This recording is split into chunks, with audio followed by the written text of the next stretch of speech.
சுவாமி அண்டமாகிய அண்டம் ஆயிரத்தெட்டண்டம் அண்டம் சப்தசாகரம் என்று சொல்ல முடியான ஏழு உலகம் வேற ஏழு உலகம் இந்த 24 உலகத்தையும் ஆமா என் குச்சிடமாக வைத்து துஷ்டருக்கு தகுந்த இஷ்டபரிகாரம் செய்து வர முடியாது. ஆமா சுவாமி. ஸ்ரீமன் நமோ நாராயணன் பகவான் எப்பொழுது வருவார் காட்சி அளிப்பார். ஆமா அப்படி என்று இத பாத்தியா?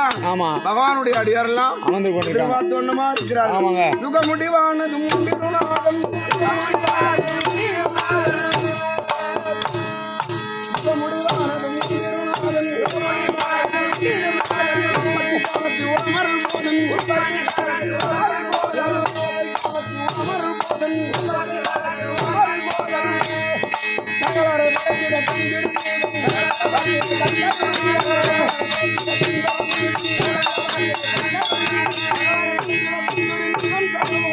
படைச்சிட்டான்.